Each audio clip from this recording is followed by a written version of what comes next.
One and a two and a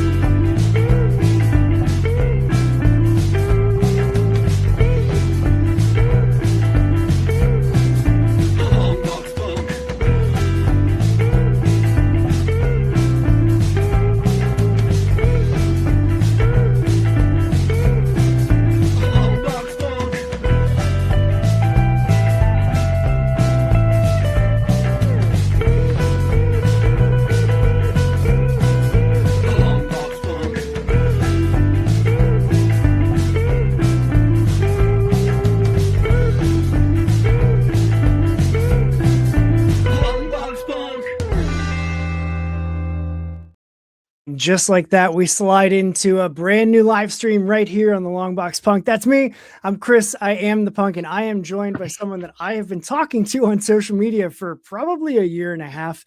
I actually posted back when I was doing reviews. I posted a review of Faint Issue 1, and now joining the stream to talk about Faint 1 and 2 is Robert Rodriguez, my man. How the heck are you? I am doing great. Thank you, Chris, for having me. This is amazing. I can't wait to dive in and talk all about it. I remember when you reviewed Faint 1. It was awesome. A lot's changed. A lot has happened. So let's get into it. Yeah, we're definitely going to get into some of the changes that you do have coming that you let me know about with the lettering and the format that I'm curious to pick your brain about. But first, being a show focused on comics, I got to start with your origin story. So, like, how did you get into comics? Where did creating comics come from for you? Like, tell me how you got into all this. So once when I was younger, I got bit by a radioactive spider. Perfect. And I guess we know everything after that. Right. Great power, all that. Yeah. Power, something about responsibility. You know the drill. But no, I started writing a long time ago when I was very young. I've always loved the concept of storytelling. I was always like that guy watching a movie going, no, you messed it up.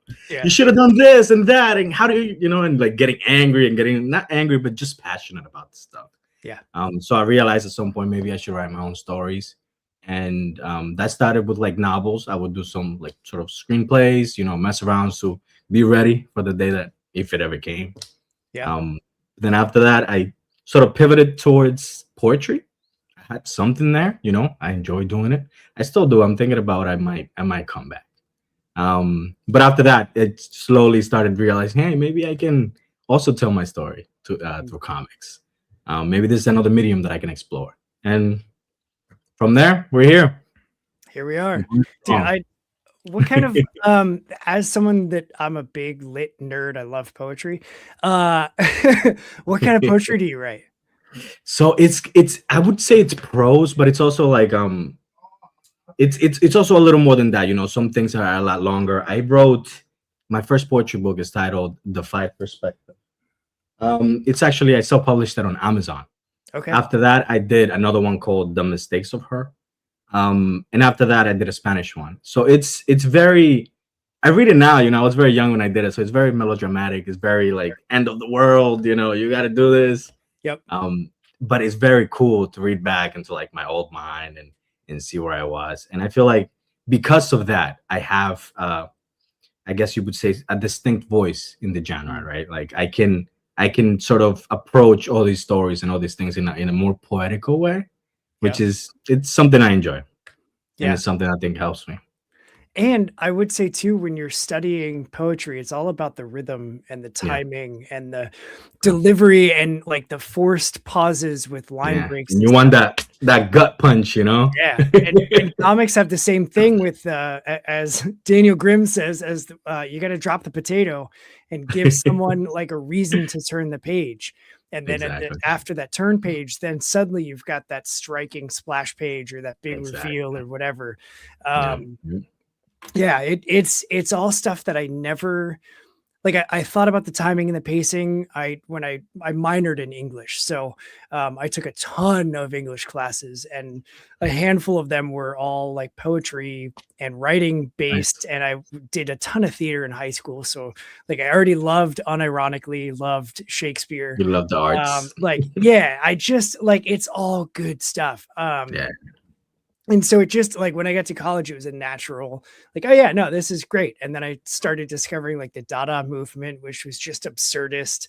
And I loved it. And I was like, this is what, like, yes, I love the This is what it's weird. all about. And yeah, and like now it's come full circle because when I read comics now that are just weird and different, and comics with an X a lot of times and zines and stuff, I'm like, this, yes, like it's the Yes. exact same feeling. So I Yeah, yeah, love talking to anybody that's got that appreciation and background in poetry or prose writing as well, yeah. because it's just good It's stuff. definitely a different medium, but you take a lot of like similar approaches to it, right? Like Mhm. sometimes I'll write a poem and it's not just, it could be a simple sentence, a little prose, but then other times it could be a full story about something. Yeah. I take a more philosophical approach where I talk a lot about time. I talk Mm. about like, something more broad like love, and I just everything that encapsulates like a person, right? Because Yeah. we're at all times, I feel like I don't want to get too crazy or deep here, but like we're all walking around. We're sort of like an amount, like a mix of so many different people. Who we used to be, who we were, what we want to be. It's Yeah. all just coming together in this moment right now, and it could be anything. It could be a mix of a little, leaning more towards this side or leaning more towards that side. How do I choose? Which one do I do? And I feel like that's just such an interesting concept. And Mm. I find myself exploring these themes, like with my stories of identity and all these things that I find interesting. Yeah. So yeah, I'm making it for me. I'm making it because I want to see the story be made. Yeah. But it's nice if someone else also enjoys it or gets something positive out of it. Yeah. Yeah. And I think that's true for a lot of creators, right? Of making the stories that you want to see exist Right. that you haven't seen elsewhere. And it could be Yeah. inspired by, Yeah. another comic book or another It story. usually always is, right? Right. Yeah. Like that's art Yeah. in itself is the imitation is the greatest form of Yeah. flattery. And so Yeah. it's taking bits and pieces of all these other things that you like and be like, yeah, but what if we put them in a story that went this way Right. instead? Yeah. And like that's the What magic if we of change this creation. little part right here? Yep. Get a completely new outcome or aftermath and everything. Yeah. It's a very fun process, man. I Yeah. enjoy it. And there's no feeling like when you read something that you wrote yourself and you go, oh my God, this is fucking cool. This is so Yeah. fucking cool, man. Yeah, like And you can it's read it and I nailed that shit. Like yeah, like I fuck, spiked the I came up with that. Look at that line. Makes no sense, but I came up with that. Yeah, it's from my brain. I love it. Yeah. There's no better feeling There in really is, man. creation than like holding on to something that you Yeah. made. And it's a learning curve, like Oh, sure. maybe I'm wrong about this thing that I love so much, right? Maybe it's not as good as I think it is, but it's a feeling I cherish, right? It's a feeling Yeah. you're going for. This is why I'm doing it, right? Yeah, and that's true of all art. Like Yeah. it's not like when I'm creating anything, I'm not doing it based on how other people are going to take it. Right. I'm Right. doing it because it's in me and I just got to get it out. And I like it Exactly. has to be on a page. It's just spilling. Yeah. Yeah. Yeah. So Love that. take me into Faint. Like where did the idea first come from? I want to get into like the themes eventually with you and some of the Mhm. heaviness that's mixed Yeah. with like gore and just dark humor, all those things. But like, where did the idea first come from for these brothers? So when I initially thought about, maybe I should go into comics, maybe I should make my own comic. I remembered I had a friend who he's very like into anime and manga, and he had told me about a story that he had, um, Faint, where he wanted to write it with a friend. They basically got down to they wrote something that resembled, what we have now. Okay. But it was more like a short, like it basically had two characters and the title. And when I thought about it, I'm like, maybe this could be a good starting point. So I hit him up, we got into talking, and he gave me his pitch. He gave me the premise, right? That's basically all he had was the premise and the main character. Yeah. So I was like, bro, that premise is amazing. It sounds beautiful, right? The whole idea that the world basically, God forgets about the world. He ignores his creation. He's tired of them for Yeah. some reason, whatever reason. And this allows angels and demons to now enter and breach this realm on earth, right? They're not supposed to be here, so they're here on like a spiritual form. So they need to get a host to be able to like access all these powers and all these crazy awesome things. Um, because again, it's not something that's supposed to happen. It's not something that was God's plan. He does not care about his creations anymore. He could be somewhere else making his own another thing, something else. Who knows? Yeah. But he's not here. He's not looking. Is the point. So when he told me this idea, I started automatically thinking, wow, the bond between host and angel or demon, and the intricate ways that I can explore how complex that can be, and how cool that can be, right? Because, Yeah. for example, you have faint is the name of the realm where angels and demons come from, right?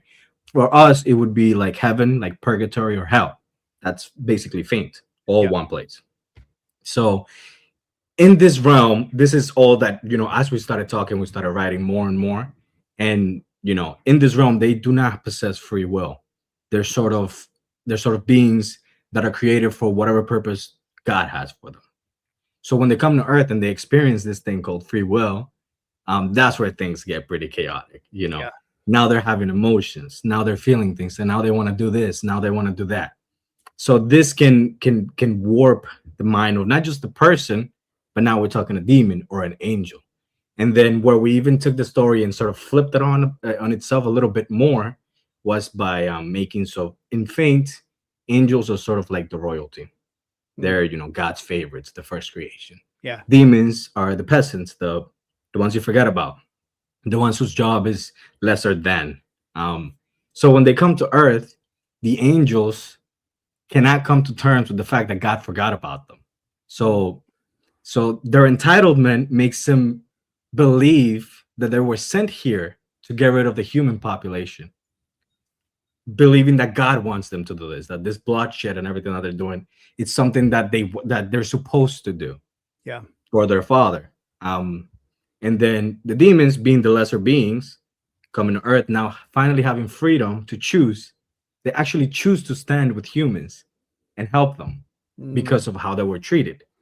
So it's a whole little switcheroo where the good guys are really the bad guys and the bad guys the good guys. But is there really any good guys here? Yeah. Yeah. So, is anybody actually good? Right? It's like, don't you see what's going on?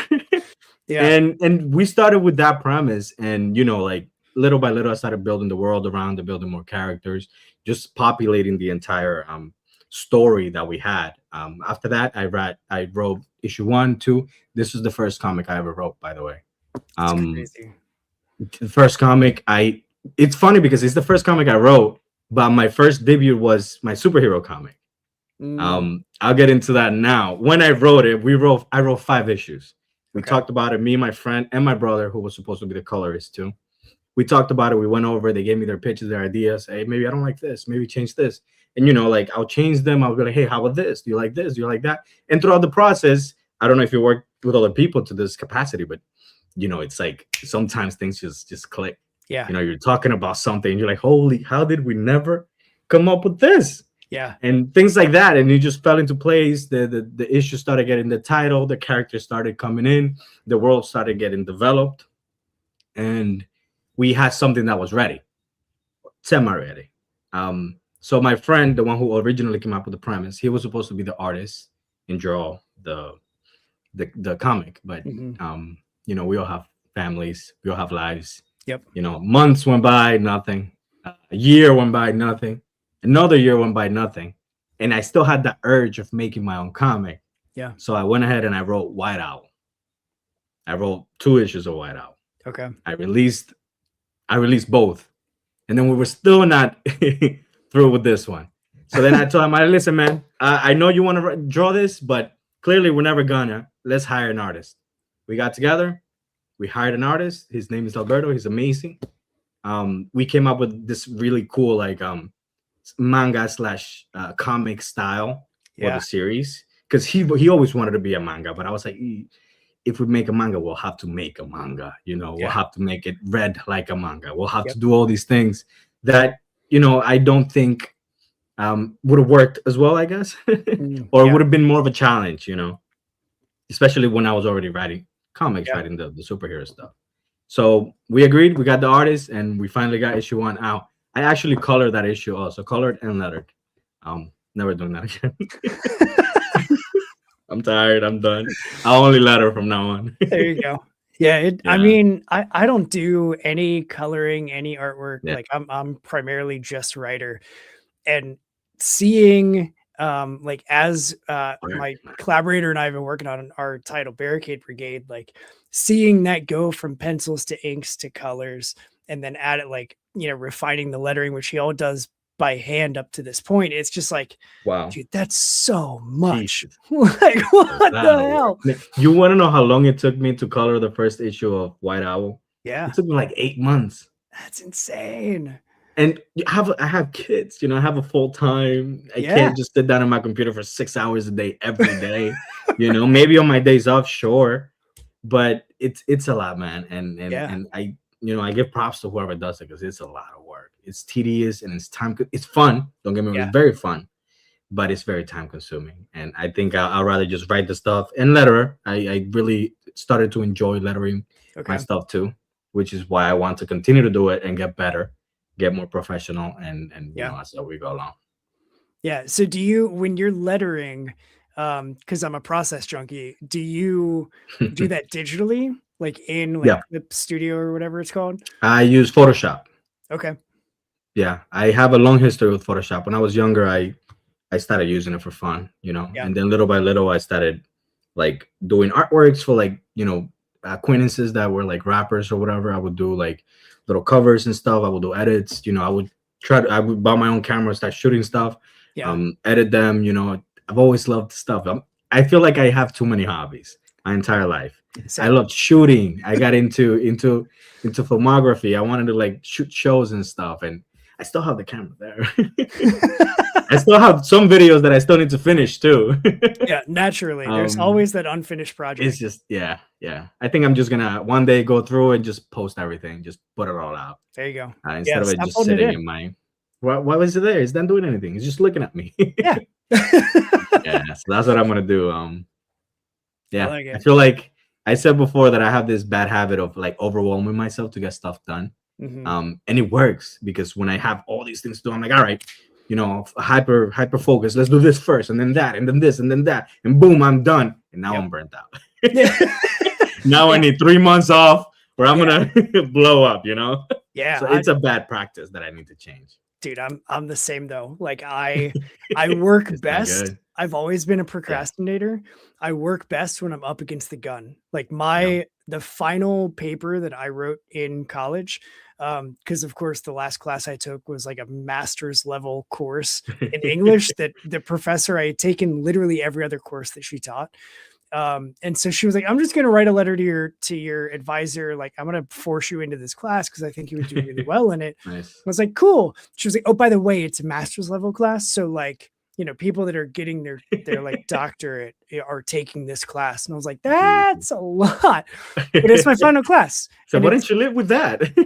Yeah. Like, do I really want to be in this class? Like, do I really want to? But it was over a summer term, because I'm a weirdo that I took summer classes. Life hack, by the way, if you only take one class over the summer and you get an A, that's a 4.0 for your semester GPA. Oh, wow. I'm just saying, well, that's so how you so you're not a weirdo. You're a very smart man. I figured it out too late. It took me, Nice. I was in school for like 5 years. 3 of them were full-time. I went to 3 different universities. I had 9 different majors. I'm not the person to take most university advice from, but that's the one that I made sure to tell my daughter, like, listen, take semesters over the summer, take one class. But anyway, my final paper, it had to be like an 8-page like research paper of all these things with a fully written and developed thesis. I don't remember what it was about, but I was doing student radio at the time, and it had to be turned in by like 5 p.m. on like August 20th or something, right? I went into the student radio station on August 20th, the day that it was due, at 8 a.m. And I did a quick little like half an hour show. And I was like, no one else is here because it's the summer. So I'm going to put on the time. Like I'm pre-programming all of the music for the next 8 hours. And I'll occasionally pop in and, if any other of my buddies want to come in and do on-air checks with me, that's totally cool. And so a handful of people came in and we're like, all right, we got to check in with Chris and see how his paper's going. Where are you at, dude? And I'm like, I'm on page 4. I got to 4. Nice. So nice. I finally finished it. I went and I turned it in at like 4:30. And I went over to my professor's office and I gave it to her. And she was like, did you have a fun day today? I was like, yeah, it's great. Why? She was like, you've taken 7 classes with me. I know you do student radio. And I was like, oh, cool. Oh shit. You're like, no, this is something else. It was a totally different final totally paper. Different. Yeah, not even this one at all.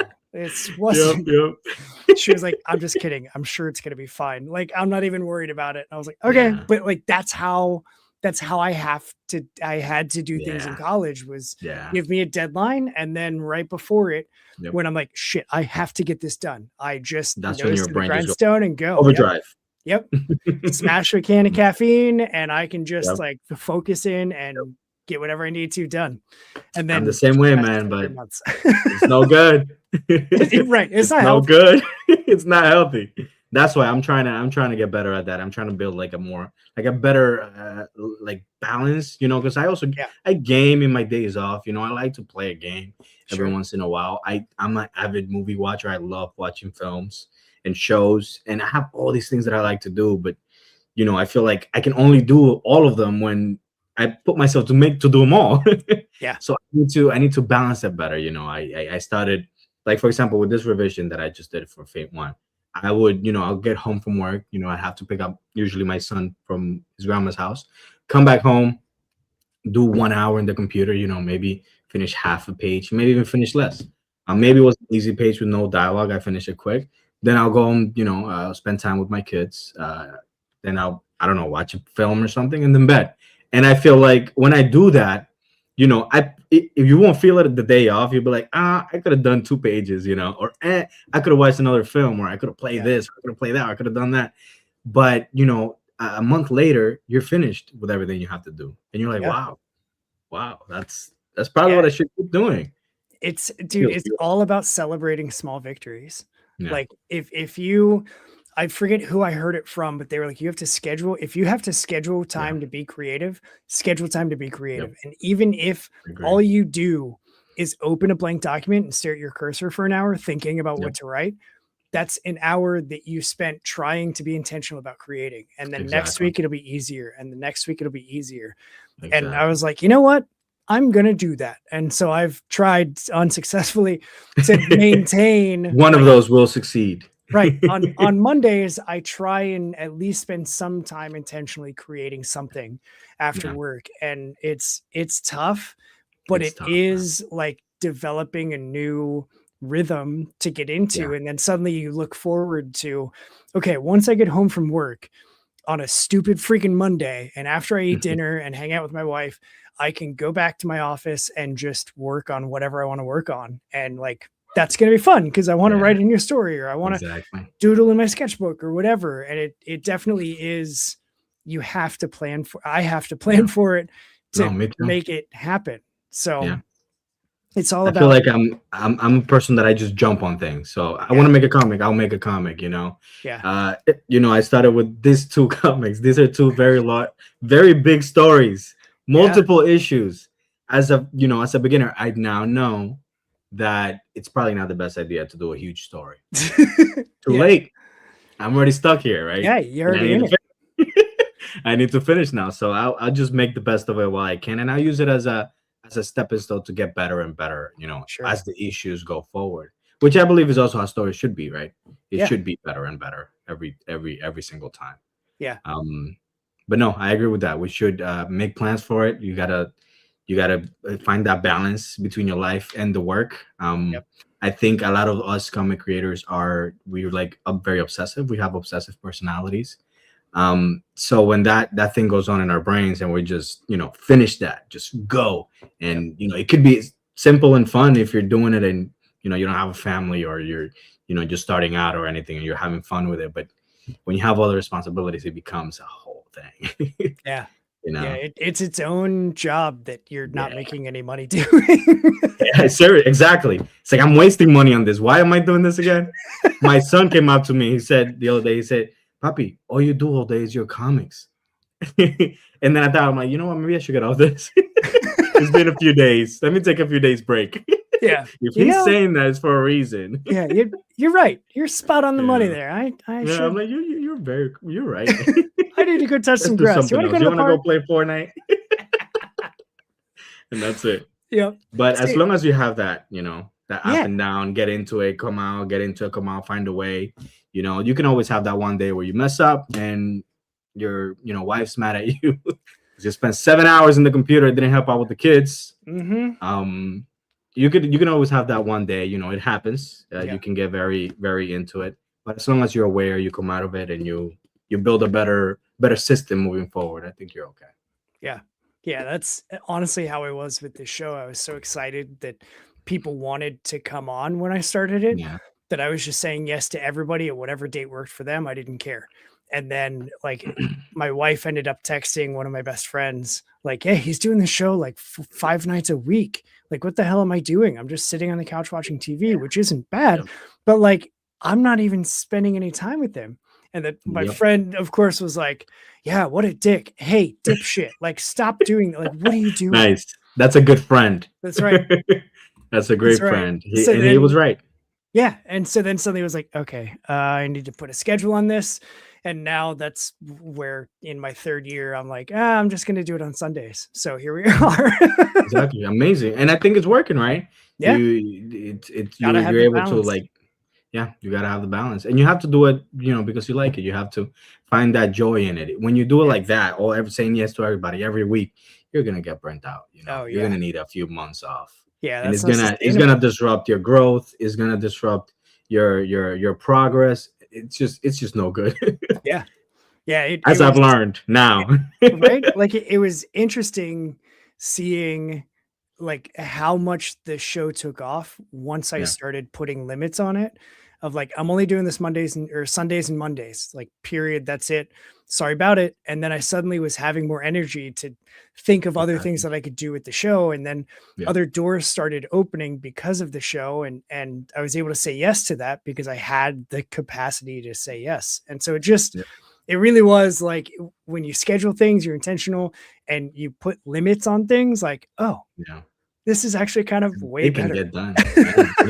And you have fun with it, Yeah. That's where it becomes like a lifestyle at that point, and That's right. you can't go wrong with a lifestyle, No. regardless of how many comics you sell, how many shows you do, you can never go wrong with a lifestyle that you enjoy and you have fun doing.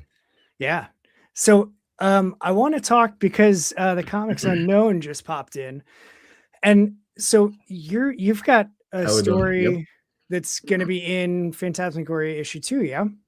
I do. I have a story. It's a 5-page short.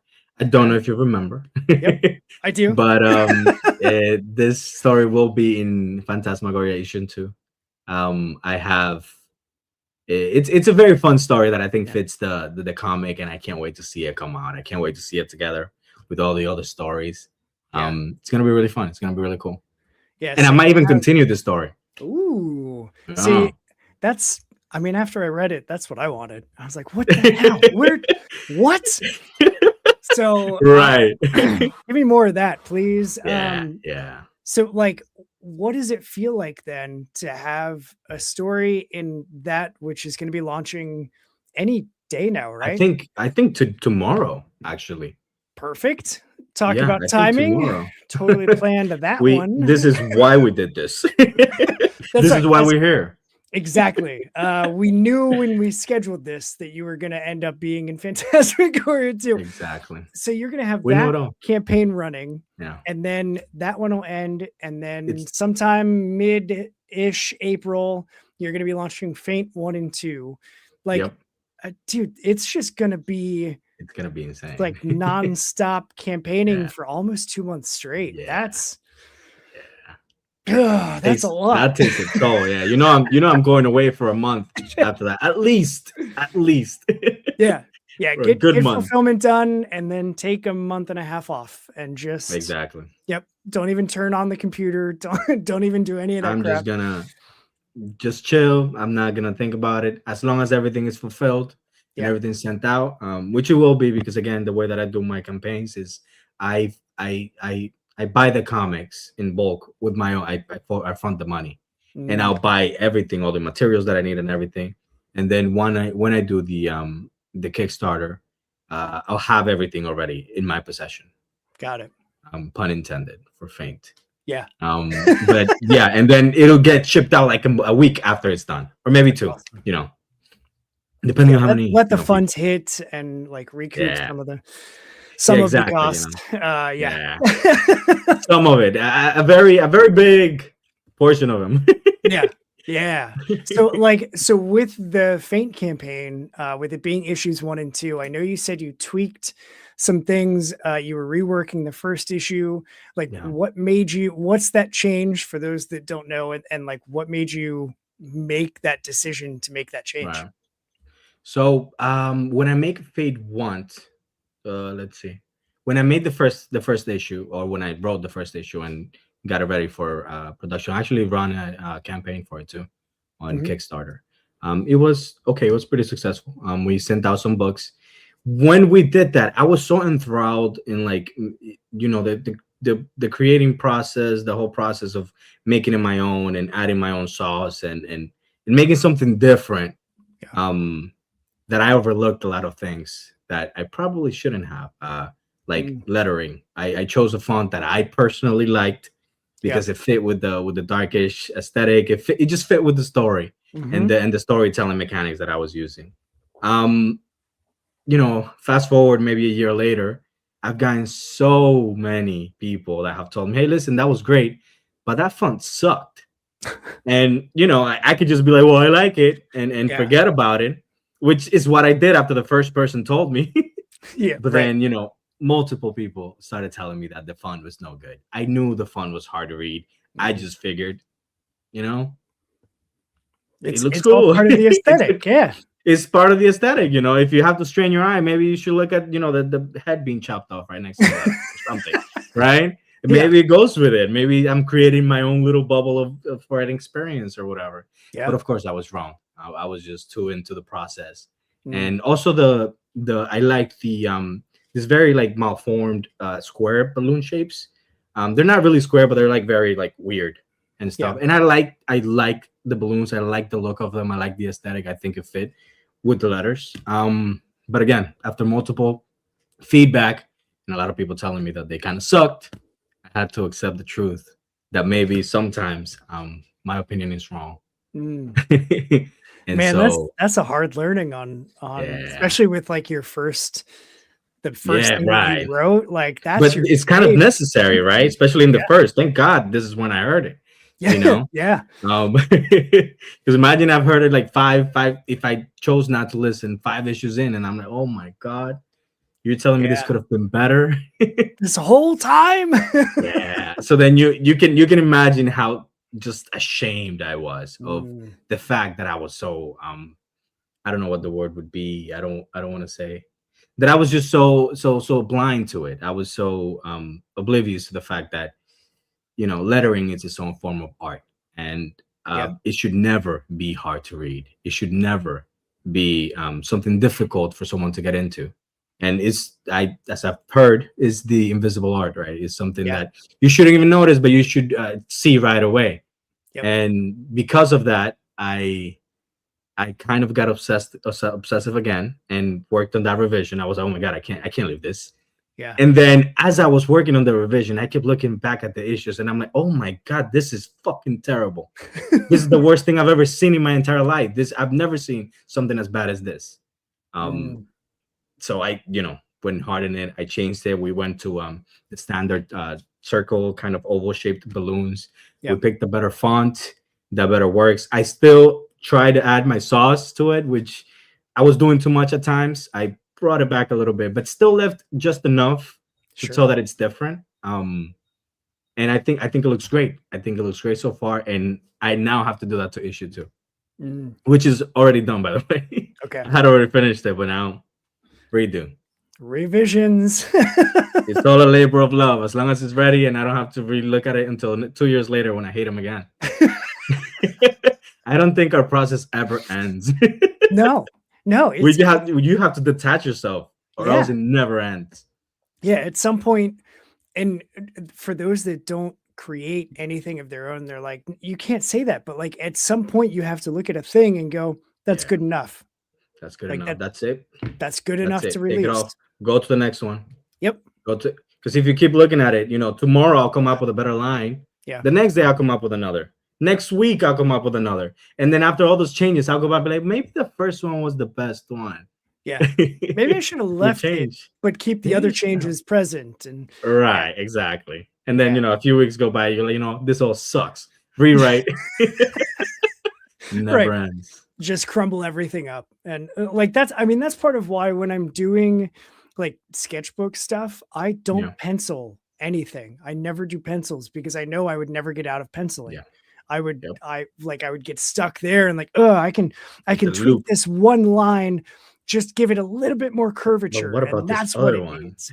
Yeah, but if I do that, then it's not going to be centered. So then I got to readjust the thing in the middle of the circle, and I just would never get past it. So now it's like, all right, whatever. Like I'm gonna have fun, and I'm just gonna go straight to inks, use Sharpies, even, and just like fuck it, like whatever. Just have fun. Let's see what I come up. Let's see what I come up with. Yeah, I think they use that in film production too, where like it's basically you never finish the project. You sort of like, all right, that's good enough. Let's put it out. We have no more time. Yeah, that's a different reason though. But yeah, and it's a print. Yeah, it's the no money. Like, shit, we ran out of our budget, or shit, the final draft was due last week. 2 weeks ago. the final edits needed to be with the audio guy on Monday. So, I guess that's what we're putting out there. Yep. It works for some. But and not for all. Not for all. And that's okay. Like there's a spot for everybody. That's the way it goes. I'm definitely the rougher the better, and like I was always it's funny because when I started working with Chris on Barricade Brigade and doing all of our CHK stuff, I was like, dude, I can't do art. Like I'm not an artist. And he was like, fuck yeah, you are. And I was like, no, man, like I just doodle and shit and I draw skulls and everything is with Sharpie and whatever. He's like, right, that's your art. Like, yeah, like just little simple shit, like whatever. Because I used to like redraw Dragon Ball Z trading cards or X-Men comic book panels or whatever. And it was just like, oh, that's art. Like I can't do that. So I must not be an artist. And it really took Kay to be like, motherfucker, I'm going to beat your ass. Like I'm going to fly to Ohio and I'm going to beat your ass because this is art. Right. Look at what you did. That's you made this big man. You drew the little hands. Now that's art. Don't you see that is art? Yeah, like, but it's his hair. I'm very dense, Robert. I needed that. I'm the same way. It was like, oh, maybe what I'm doing is okay. I'm just gonna fucking have fun with it. Like lean into it and have fun with it. And now anything that I make, I'm like, yeah, whatever. Like, I like it. I'm not crazy about that one. What's the next one? But it's done. Like, yeah, just let me just keep making stuff. And it took someone that knew me well enough to know that I needed the stiff elbow from the top rope to just get my shit together and move on. And now here we are. You need people like that, Mike. You do. It's all about having the right people around you to like grow and to challenge you and to tell you the things that you don't want to hear about your lettering. And to tell you the things you don't want to hear about your favorite thing that you're doing with your hobby of like, hey, you're doing that too much. Like, stop. Exactly. So you're trying too hard, man. Yeah. Yeah. But those are the people that you need to hold on to. And and it's not easy, but going to the people and saying, hey, you were right and I was wrong. Like, thanks for telling me what I needed to hear, even though I wasn't ready to hear it. And like those moments suck to have, but damn, they're worth it. Cause then suddenly it's like, I value getting that strong feedback. Like I desire more of that, please. I want to grow. So Anyway, before I get into a really existential soapbox, you mentioned that Faint is like a multi-issue project. So we're about to launch 1 and 2 next month. Where does the story go from here? Like, how many issues are you planning? So this is something that's quite challenging. I was speaking with somebody yesterday who read the issue, and he told me he basically said that letting the reader know that this is going to be a huge story is kind of important, just so they can know the scope of it. Because as you read it the first time, it's like a full story, right? It's like, Yeah. Beginning, middle, and end, and it ends there. But obviously, it's part of a bigger, much larger narrative. Yep. So that's also a challenge. How do I let a reader know, that this is not the only character you're gonna meet who's the demon, or this is not the only, like huge evil guy that you're gonna see or whatever. And that's very challenging. But Faint is a story that's going to be large enough that I am embarrassed to say publicly. Okay, I great. don't even have a number yet, but yeah, Big. I'm doing this to myself. I am taking full responsibility. Whatever happens will happen. I'll take it. But I I mean, yeah. there's something I think exciting about that as the creator too, Yeah. of like, I've got so many ideas that I can tell in this world. So we that- have the outline, and it's so much. Yeah. I mean, we're talking about God, right? This is a huge thematic like weight on this story, and we can't just and there's so many characters that like readers have never even seen and won't still see after this. For example, one of our biggest characters, like biggest in this full story, comes in on issue 6. Okay. You see what I mean? Got it. So Yeah. it's very big, and I guess I'll see how far we go, but I am trying to sort of condense it a little bit, because my friends have crazy ideas, and I'm not, Sometimes the many you issues that say they want to no. do is, yeah, exactly. But for example, if you ask me something like White Owl, my superhero comic, that one I'm planning a 10, maybe 11 issue run. Okay. I'll leave some stuff open to revisit if I have to, depending on the Sure. feedback or whatever. And I think the better stories do that, especially when they don't fully end. Yeah. But I have a more clear idea with that one. With this one, it's so much. It's a really huge story. I mean, it's like you mentioned though, like you're talking about themes of angels and demons and a world without God, and like all of these things are really fucking heavy shit. Like, it's heavy. I'm curious too, like, is that from you, or is that from your buddy that initially came up with the idea? Like, was it an intentional, like, hey, let's tell a story about angels and demons and God, and like get in, dip our toes in the religious aspect of things? Like, is that how do you even begin to approach that? We were religious, very religious when we were younger. That's actually how I met him. Through a religion. I don't feel comfortable saying which, because sure. But we were very religious, and the idea came up. He had the idea long ago, but when I got involved with it, it was more because we wanted to explore a world where God can make mistakes and has made mistakes, and we wanted to see what that looks like. As a way not to like come at religion or like say anything negatively about it. It's all fiction, right? But as a way to, this is the exact reason also why our protagonist is an atheist, and why like it's fun to play around with that. But the basic idea is you shouldn't need a God to be a good person. You shouldn't need a God to want to help people. That's bare bones, very basic. The protagonist is an atheist for a reason. He's being forced to believe now, as the world is turning into whatever it's turning. But that was the basic idea that we wanted to go with. So he did want a bigger story. That my friend, his name is Lucas, by the way, in case we have to mention him again. And Lucas, if you're watching this, good stuff, bro. But he wants a much bigger story than I want. But I do have the ending mapped out. I do have all of these little things mapped out. But again, when I built the story, there's so many awesome characters. It's hard to speak about because some of it is like spoilers, and some of them are like very infamous presence that we all know Mm, That's all I'll say. But you know, there's a lot here. There's too much. If there's the skeleton is too big for me to leave it meatless. You mm, know, yeah, I can't just let it be a fossil. There's got to be something in there. yeah, You know, so I have to give it those details for those things to hit and to make sense. Like all these characters are very like they're heavy, and their themes are so heavy that that's why we go so dark, because yeah. it's like the darker we go, the brighter we can shine too.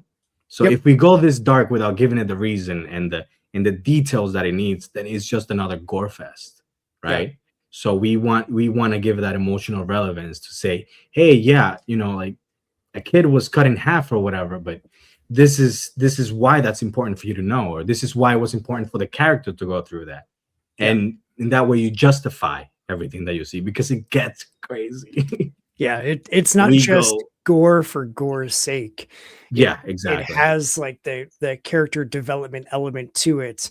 Yeah, And that's always one of my big gripes with horror movies. same. Even Yeah. though I will forever for horror will always be my favorite genre. Um, but it feels like some movies, I'm not going to name names, Hostile, are just like putting in so much gore for the sake of gore to Yeah, just be a schlock fest. just And just for shock, just for yeah, you to go and like, the oh my shock god. value. Yeah. And I it's mean, we're also so desensitized to that stuff already. You know what I mean? oh It yeah. doesn't mean anything if there's no value behind it anymore. You know, Yeah. I can see someone, you know, any kind of gore stuff, and my girl will be like, "Oh my god, how can you watch that?" And I'll be like, "This is fucking makeup." You know what I mean? Yeah. But if I'm emotionally invested, I'll be crying there while Right. I'm watching that stuff. How it happened, you know? So Yeah. that's the difference. That's the hook, I would think, to a Yeah. story like this, and that's what So we're trying to do. That's why it needs to be so big. So, like, how do you bring that then into your stories? Like with Faint, with White Owl, how do you bring the ability to create that hook and tell it in your comics? That's a nice question. When I think when I did issue 2 of White Owl, I got a feedback for someone. By the way, I don't, you know, like I'm very new at this thing. It's not like I'm getting hundreds of readers. I just get like, you know, a few dozens, and that makes my day. That's all I need. One, Yeah. I got a good review today for Faint, and that'll keep me going for like 3 months. So Nice. Yeah. um, that's all I want, right? And even if it's not good, I just want the thoughts. I just want, you know, I want to know how I can improve, how I can make it better, how I can tell the story better. But somebody told me that what my stories have that's different is they have a hint of like humanity, Mm, like a human characteristic to them. You know, like where you'll read a superhero story or whatever, and it's like this grandiose scheme, and like it's all these crazy things where the characters don't even speak like real people, mm, and they, you know, they're following a legacy or something, or it's something different. What I feel like what I bring to the table is more, it's more personal. mm, For example, like the hook for my superheroes, my superhero comic is basically that, or one of, is basically that, you know, like all these kind of powers exist in this world, and you know, you read other comics and or other stories or see other stories, and it's so fun to be a superhero, right? yeah. Obviously, that's changing now with the wave right now. More greedy stories are taking place and Yep. all these things. But I feel like even if you were to keep that sort of hope and light heartedness, you can't. Yeah. What do you mean someone can fly and no one's dying every second? You know what I mean? What do you mean someone has all these powers and is robbing a bank and nothing can happen? Like on the second issue of my superhero comic, for example, I have a guy whose power is like he shoots lasers from his fingers, all 5 of them. Okay. So my hero goes, all right, I know how to take this guy down, break his hands. Simple. Mm, So he does a few jumps, he grabs his hand, he breaks it. Then when he grabs his other hand, he breaks it. But when he breaks it, like the finger grazes and the laser cuts the dude's head off. oh, jeez. You see what I mean? Something Yeah. simple, but it can happen. Yeah. My speedster, for example, she's um when her powers come in, she's young. She's like 8 years old or something, and she runs track for her school. And her powers activate as she's running track with like 7 other competitors. So Mm, she's just running through these kids. Accident, but it can happen is the point, right? And you yeah. you add these mistakes and you add all these gory elements and all these dark elements to the story, and it becomes more real, you know. now you have something that is going to haunt her for her life. Yeah. You know what I mean? Who can forget that? What good person would forget that? Right. Right? No matter how much good you do and what you do and how you are, you should never forget that, especially if you did that to those kids. Yeah. Unknowingly, obviously, but things like that. So I feel like I always come up with very dark stories. It's just my style. It's my kind of silly fun. It's what I like to read. So to answer your question, which I've completely forgot about, I think no, that's you answer. Yeah, I think something like that. What I just said. That's the that thing. Yep. Yep. We got into it. Perfect. Yep. So okay, with all of these things and projects in the works, what's the best way that people can keep up with you to support all of the things? Like, is there a social media site that you're more prevalent on? Is there a website? Like, what's the best way? So definitely my Instagram, White Owl Comic. That's my main place, I guess, that I use. I'm also on Facebook for Faint. I have like a Faint's little own little account or whatever, but I'm mostly on Instagram, White Owl Comic. That's the best place to reach me out. That's the place where I'm always in. Perfect. And no website yet. Dude, websites are a whole other beast. Oh my God, tell me about it. Like, I have 3 years making one. Like, why is it such a pain in the ass? I don't know. I'm looking into like making like an online store for now, just to have my comics available. Yeah. Because right now there is no place to buy this comics. It's straight up through my Kickstarter releases. Yeah. So I do want to get to the point where I'll release them digitally as they're made, and then I'll do a release for like them physically. Because, for example, for Faint, right now we're on issue 4, like page 20 or something, or 15. So I do have issue 3 ready on the back end, and I just got to get through this. I also have White Owl 4. I'm ready. I think 5 more pages I need for that one. Okay. So I do want to get to a point where I can have like an online shop where I can just sell these things. But with time, we'll get there. Yeah. Time, man. There's no rush. There's no rush. I'm not rushing. It's not like they're going anywhere, right? Like, you've got them. They're right. Exactly. And more just going to keep getting added up. So Yep. We'll usually I feel like I'm in the opposite, where I have so many things that I want to be making, but I like, because of the sheer number, I just haven't started any of them. And yet I'll get like I'll wake up with a weird fucking dream. And this just happened to me where I was like, I need to write this down. And so I stopped everything I was doing at work, and I was like, it's stuck in my brain. I need to put it down. And so I opened my Google Doc of weird dream ideas, and I wrote everything I could possibly remember. Wish I had that, man. And dude, I don't dream. I don't, for some reason, I don't dream. I barely dream, I should say. When you do, and I feel like, come on. Like, if you do dream, try and write down whatever you remember. Yeah. And it's that whole rhythm of like, once you start trying to remember what you dreamt, then suddenly it's going to be easier to remember more. Yeah. The more often you do it. Cause that's how I started. Was I feel like I do dream. I just don't remember the dreams then, maybe. Yeah. Because they say, right, everybody dreams. Everybody dreams. Multiple times. It's how the brain has to reset itself, which I'm like, that's what my brain's doing to reset. Like, why the fuck am I being haunted by somebody? Hey man, you want to ride a shark into the skies? That sounds amazing, and I want to take a part of it. I want to be there. Right. It sounds awesome. I want to have these dreams. Everybody's like telling me about this dream. And I'm like, I want that. That's not, my dreams are so realistic. Yeah, my dreams are so realistic. I'm like at war or something. I don't know. Dude, it's weird the shit that I remember. Like, one of my friends is big into, like, she has studied all the dreamology, whatever it's called, and like she knows all that shit. And it definitely is dreamology. 100%. And so like I had one where she and I were hanging out, and we were at the Perkins that doesn't exist anymore, that we used to go to after like late night show choir practice. And in high school, and we would go to Perkins and just hang out at Perkins and play cards, whatever. And I was like, yeah, we were sitting at that Perkins. We were in our normal booth in that second section. And these fucking people came in, and like, I haven't seen or heard or talked about these people in years, but like, it stuck with me that they came in and walked right over and sat down at the table next to ours and started hanging out and talking to us. What the fuck is that about? And she was like, I don't know. And so she started thinking about it. Like 3 days later, she was like, "Oh my God, I figured it out." And like, I'm not gonna say it, but like, she sent me a book of like, it means your favorite food is pizza. yeah, well, you love. it was that, and it was also like rethinking about those people, I think unlocked something that I had been repressing. And I was like, oh God, what? It got like I would super love heavy that. real quick. And I was like, Yeah.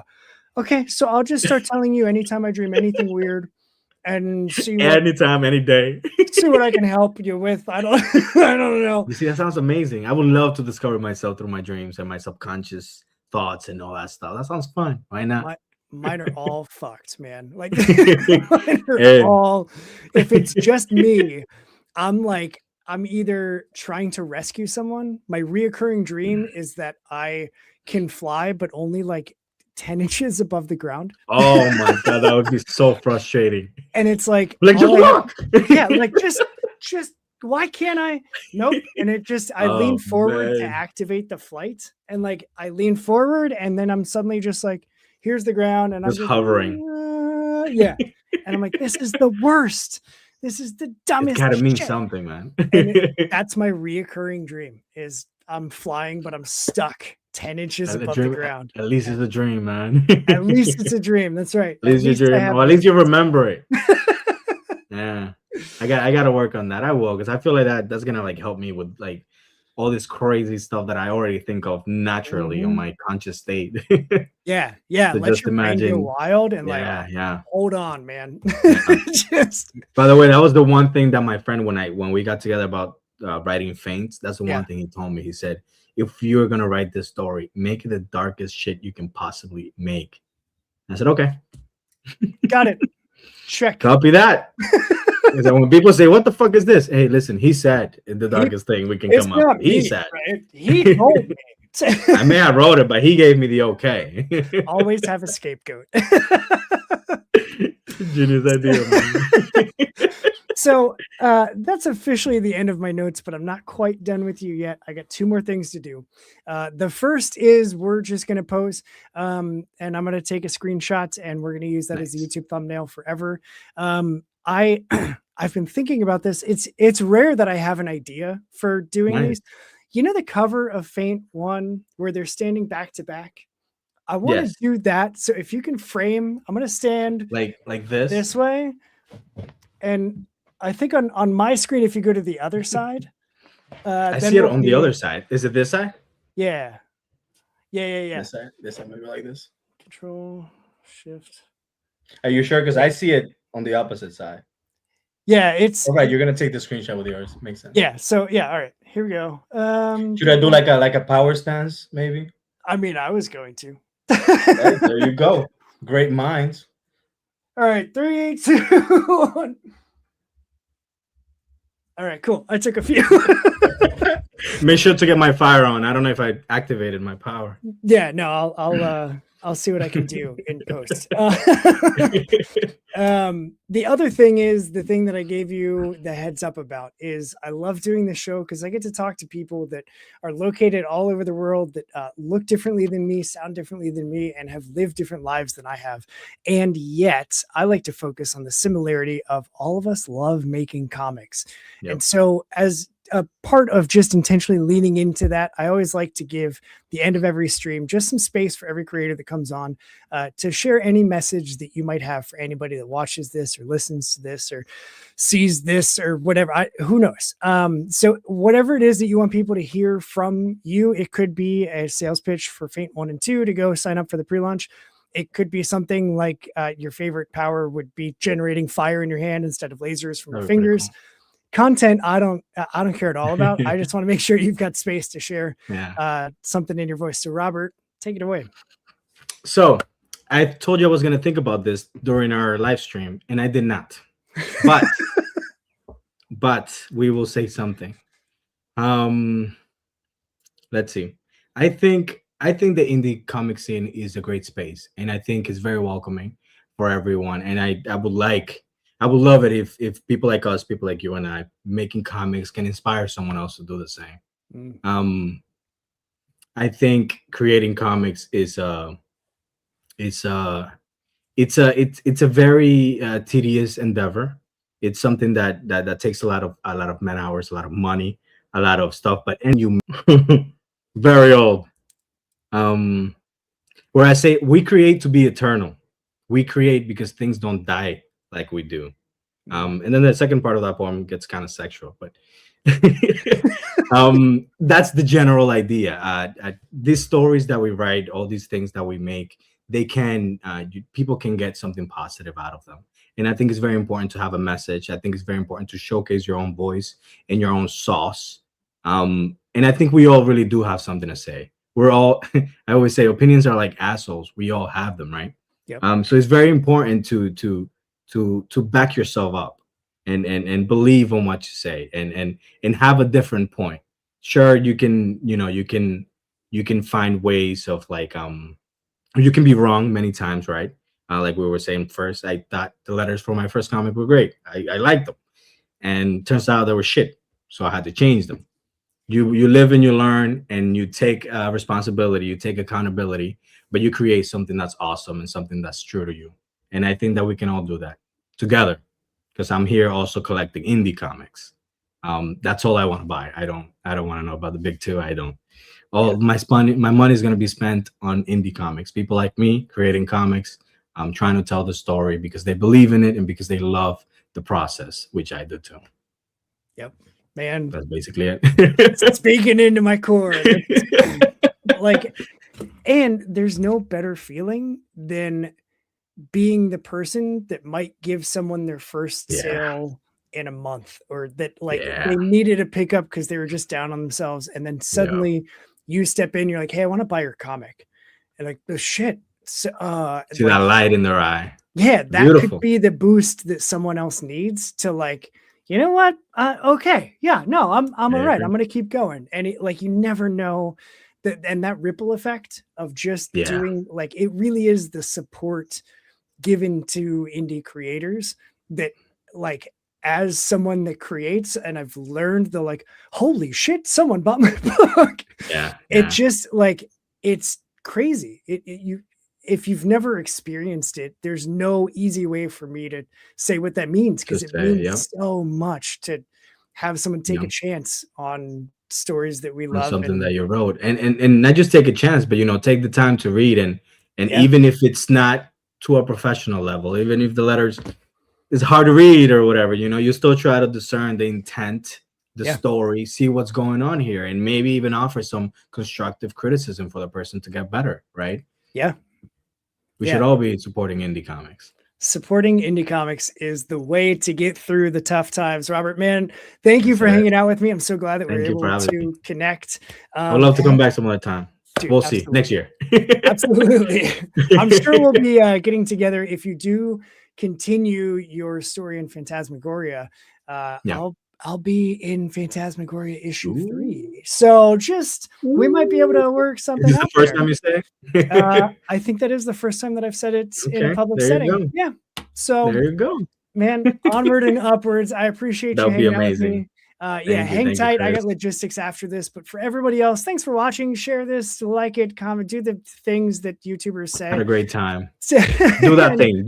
The thing that they do on the comments or on the subscription or that thing. As far as a podcast goes, what's a good one without a tagline? This is my new one. Go do what's good for you and make some fucking art because it's good for you to do. We are out of here. Cheers.